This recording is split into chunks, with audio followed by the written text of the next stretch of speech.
नमस्कार। समाधान मंच प्यारा उत्तराखंड में आपका स्वागत है। आज का गंभीर विषय है किसान आंदोलन, कोरोना और सरकार, कौन है गुनहगार। आज 28 मई को है। पूरा संसार कोरोना महामारी से त्रस्त है। 16 करोड़ से ज्यादा लोग इससे मरवाहित हैं।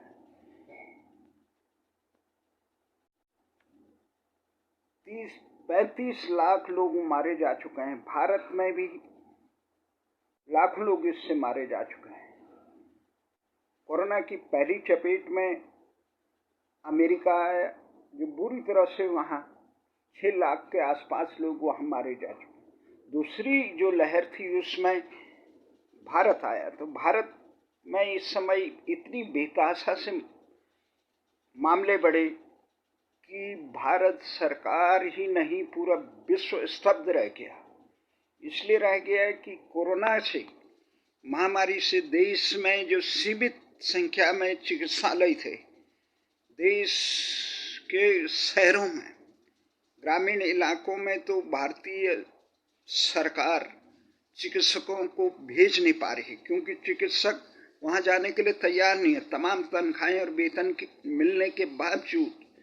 तो इससे ग्रामीण इलाकों में चिकित्सा व्यवस्थाएं बिल्कुल चरमाई हुई है। और ये उजागर हुआ कोरोना काल से। ये देखा कि देश के चिकित्सालय में ऑक्सीजन की कमी है, प्राणवायु की, वेंटिलेटर की कमी है, टीकों का अभाव रहा।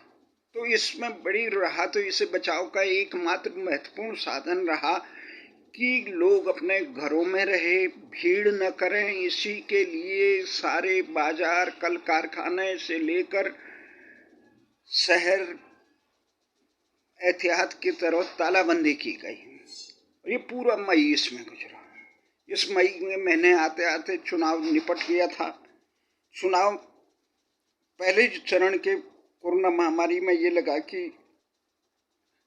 अब निपट गया, लेकिन दूसरे चरण में इस प्रकार से भारत में तबाही हुई, उसको देख के लगता था कि भारत की पूरी व्यवस्था एक प्रकार से बेनकाब हुई। कि यहाँ जो ग्रामीण क्षेत्रों में जो स्वास्थ्य सेवाओं का अभाव है, या देश की सेवाओं में सरकार को किस प्रकार से निजी चिकित्सालयों के बजाय सरकारी तंत्र को इतना मजबूत करना चाहिए था। कोरोना महामारी की वो व्यापक तैयारियां नहीं हुई थी, और न देश के पास इस प्रकार का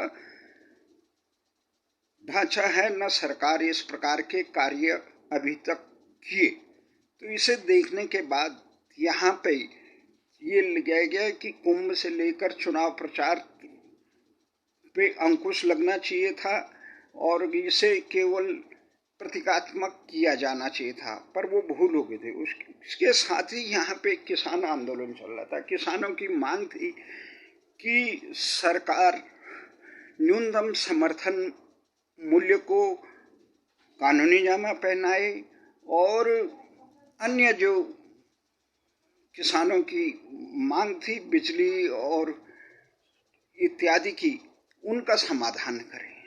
किसानों का एक प्रकार के संरक्षण का काम। सरकार इस मांग को सुनने में समय पे तैयार हो।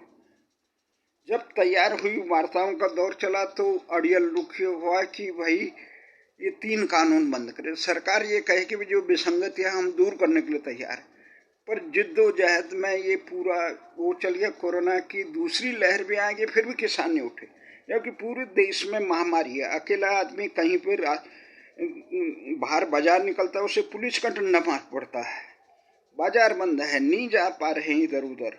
पर लेकिन ये सबसे हैरानी की बात है, इस मामले में भी देश की राजधानी के तीनों कोनों पर, टिकरी बॉर्डर से लेकर यहाँ जो उत्तर प्रदेश से आने वाले बॉर्डर है, राजस्थान से आने वाले बॉर्डर है, इन पे किसानों ने आंदोलन जारी, और वहां पे सैकड़ों किसान। तो सरकार को ये चाहिए कि उनके रहम करम से की जगह, और वो किसान भी 26 मई को काला दिवस मनाने के लिए तैयार हैं। और सबसे हैरानी की बात है कि दिशा शून्यता की बात है कि किसानों के आंदोलन को राजनीतिक दल, विपक्षी दल वो कर रहे हैं। उन्हें देश की चिंता नहीं है, उन्हें ये नहीं कोरोना फैलेगा। उत्तर प्रदेश, राजस्थान और हरियाणा, पंजाब, यहाँ पहले ही दिल्ली में इतना कोरोना फैल चुका, उसमें भी भीड़ इकट्ठा करे, उसमें समर्थन दे रहे हैं। ये नहीं कह रहे हैं कि देश हित के लिए इस मांग को, जो न्यायालय ने भी कह दिया कि 2 साल तक ये इतने समय तक के लिए स्थगित कर दिए जाते हैं, सरकार से वार्ता चली जाएगी, स्थिति सामान्य हो जाए। अगर आप किसी मांग की जिद कर रहे हैं कि किसी के तन पे कपड़ा नहीं है, वो अपने परिजनों से कह रहा है मुझे कपड़ा दो, इसी समय में अगर घर में आग लग जाती है तो वो बच्चा केवल यही कहेगा कि मुझे कपड़ा दो, कपड़ा दो, ये वो आग बुझाएगा। तो हमारा दायित्व तो ये है कि आग बुझाना चाहिए था। इसी में भारतीय भाषा आंदोलन ने भी यही काम किया। हम इससे गंभीर सवाल पर, राष्ट्र की अस्मिता, अखंडता और सम्मान का सवाल था, देश की लोकशाही का, देश की विकास का था, चहुमुखी विकास, कि देश से अंग्रेजी और इंडिया की गुलामी से मुक्त किया जाए। हमने ये आंदोलन सक्रिय रूप से स्थगित किया है, पर लेकिन इंटरनेट माध्यम से जारी रखा हुआ, संवादहीनता नहीं। प्रधानमंत्री को हमेशा हम उनके social media account, Facebook, Twitter, इनमें हमेशा मांग करते हैं कि आप ज्ञापन देते हैं, परंतु हैरानी की बात है किसान आंदोलन में इतना जबरदस्त, चलो टिकैत को तो ये समझो वो नहीं समझ पाए, यह आम आदमी, पर योगेंद्र यादव इतने बुद्धिजीवी और देश समाज के बारे में चिंता, वो भी इस प्रकार के हम आंदोलन को जारी रखेंगे। क्या आप कोरोना का कवच पहन के आए? क्या आप देश की करोड़ों की जनता के स्वास्थ्य से खिलवाड़ करना चाहते हैं? आप क्या संदेश देना चाहते हैं? जो हठधर्मिता, आपकी हठधर्मिता राष्ट्र से आगे, ये संदेश नहीं। हमारा तो ये मानना था कि सरकार को तुरंत इस चीज को कर देना चाहिए, न्यूनतम समर्थन मूल्य। जहाँ तक 3 कानूनों को वापस लेने की बात है, ये एक बेसिर पैर की बात है। सरकार जब उसमें संशोधन करने के लिए तैयार है तो ये हठधर्मिता नहीं की जानी चाहिए थी, और इसका दंड पूरे देश की जनता को नहीं देना। और यहाँ तो इतनी अंधभक्ति है कि दलीय बंधुआ मजदूर जो बने, वो कह रहे हैं कि भाई किसानों आंदोलन को समर्थन है, वो कह रहे हैं कि किसानों ने बहुत अच्छा किया, उनकी मांग, अरे किसानों ने मांग अच्छी है, लेकिन हठधर्मिता गलत है। देश काल वातावरण को देख के निर्णय लिए जाते हैं। इस समय महामारी फैली हुई है, आम आदमी को शादी ब्याह से लेकर मरण में, यात्रा में कम लोगों को निश्चित कर रखा है, और आप आंदोलन कर रहे हैं। सरकार की भी सबसे बड़ी हैरानी की बात है, सरकार जब राष्ट्रीय धरना स्थल, जंतर मंतर से लेकर तमाम कहीं पे एकत्र नहीं होने दे रही है। जो आदमी, हम लोग आंदोलन कर रहे थे, हम पे तो लठ बरसा के सरकार ने हटा दिया था। जिस समय ये क्या हरित प्राधिकरण के आड़ में आम आदमी करता है, उसको दवाई लेने जाते उससे पुलिस डंडा मारता, पर इन लोगों को इकट्ठा क्यों होने दिया? सरकार को नहीं जाते तो सरकार को चाहिए था कि तुरंत इन लोगों को राष्ट्र की सुरक्षा और देश की जनता के लिए खतरा मानकर इनको बंद कर देना चाहिए था, और वहां आंदोलन चलाएं जेल से आराम से। पर लेकिन सरकार ने देश की कानून व्यवस्था, इससे देश की कानून व्यवस्थाएं बिगड़ जाती है, देश की ढांचा बिगड़ जाता है, इसके लिए सरकार भी दोषी।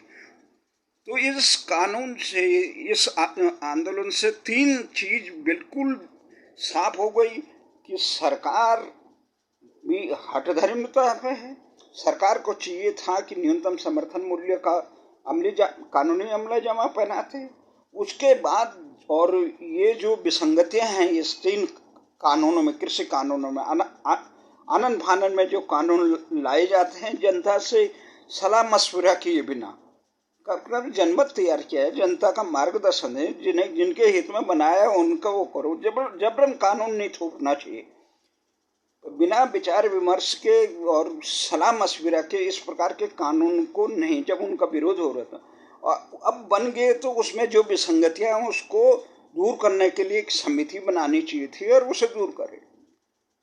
और इस बीच में अगर न्यूनतम समर्थन मूल्य को एक कानूनी जामना पहनाते हुए सरकार को ऐलान कर देना चाहिए था, उसका नोटिफिकेशन निकाल देना चाहिए था, जो अगर उसके बाद जो नहीं उठते उन पर बिल्कुल कड़ी कार्रवाई करनी चाहिए, क्योंकि सरकारें इस प्रकार से हवाई तमाशबीन होकर नहीं चलती है। हमने तो 30 साल के अपने राष्ट्रीय आंदोलनों के अनुभव से देखा कि किस प्रकार से सरकारें कार्य करती हैं, किस प्रकार से व्यवस्थाएं चलती हैं। यही रामदेव पे जब कांग्रेस ने उस समय रामला मैदान में किया तो गलत कार्य किया था कांग्रेस ने, जबकि रामदेव शांतिपूर्ण ढंग से बैठे हुए थे, पर कांग्रेस ने निर्णय लिया किया।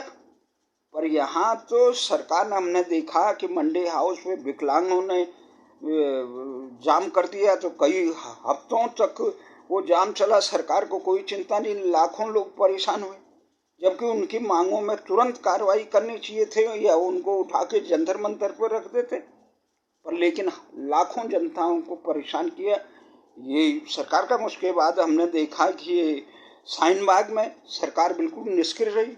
और न्यायालय के सबसे हैरानी की बात है कि इस हठधर्मिता में न्यायालय स्वतः संज्ञान क्यों नहीं लेता, और मामलों में तो स्वतः संज्ञान ले लेता है।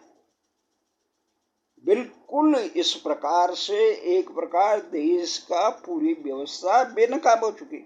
आखिर किसके लिए? अगर किसान नेताओं को किसान के हित की चिंता होती है, उनके स्वास्थ्य की चिंता होती है, जिंदगी की चिंता होती है, तो ये स्थगित करते हैं। ये न्यायालय ने कह दिया कि भाई 2 साल तक, ये इतने साल तक ये कानून स्थगित रहेगा, तब तक तैयारी करते जुड़ते हैं। आज के बाद कभी आंदोलन नहीं करना पड़ता है, या उसके बाद आंदोलन नहीं। और उन सरकारों को देखते हैं, कांग्रेस, बीजेपी, ये अन्य दल हैं जो विपक्ष में रहते हैं, जब सत्ता में रहते हैं तो कभी कानून जनहितों पर कार्य करने के लिए तैयार नहीं, सुनते नहीं। तो महंगाई हो, बेरोजगारी हो, शिक्षा हो, देश के हित का कितना खिलवाड़ इन्होंने इस देश में किया कि जिस प्रकार से इस देश को अंग्रेजी और इंडिया का गुलाम बनाए। ये तमाम महंगाई कितनी है, बेरोजगारी कितनी है, लोगों को रोजगार नहीं मिला है, शिक्षा अभी तक वही 1835 के इंग्लिश एजुकेशन एक्ट के तर्ज पर चल रही। न्याय आम आदमी को नहीं, चिकित्सा आम आदमी को नहीं। शिक्षा अब कोरोना काल से ये साफ हो गया कि सरकार को शिक्षा, चिकित्सा और आवश्यक सेवाएं देश की सुरक्षा के साथ कभी निजी क्षेत्र के हवाले नहीं होना। निजी क्षेत्र इस समय इतना दागदार रहा कि वो अपने पैसे कमाई के लिए आदमियों के स्वास्थ्य के साथ कितना खिलवाड़ किया, और लोगों का चरित्र इतना गिर गया है कि वो दवाई और अन्य चीजों के लिए कालाबाजारी करने बैठ गए। तो ये इसका मूल कारण है देश में शिक्षा का, भारतीय नैतिक मूल्यों का अभाव, और वही मैकाले की शिक्षा चल रही है, अंग्रेजी इंग्लिश एजुकेशन। भारतीय चिकित्सा जो ढांचा है वो भी एक प्रकार से अंग्रेजों ने रखा हुआ है, और उन्हीं की व्यवस्था के अनुरूप भारतीय चिकित्सा का तो कहीं हो नहीं। और तो किसान आंदोलन के नेताओं को भी इस प्रकार से अपने अहम के लिए न अपितु देश और किसान के हित में अगर वो होते तो ये आंदोलन कोरोना काल में नहीं चलाते, स्थगित करते और मजबूती से गहन विचार विमर्श करके आगे लड़ाई लड़। पर लेकिन हठधर्मिता है, सरकार की भी हठधर्मिता, तमाशबीन बने रहना और सही चीज को समय पे कदम नहीं उठाना। तो विपक्षी दल तो अपने आप में बेनकाब है, इसलिए देश की चिंता किसी को नहीं है। तो ऐसे समय में किसान को ही विवेक से काम लेना चाहिए कि ऐसे अवसरवादी नेताओं के की ढाल नहीं बननी चाहिए और वो अपने आंदोलन से दूर होना चाहिए।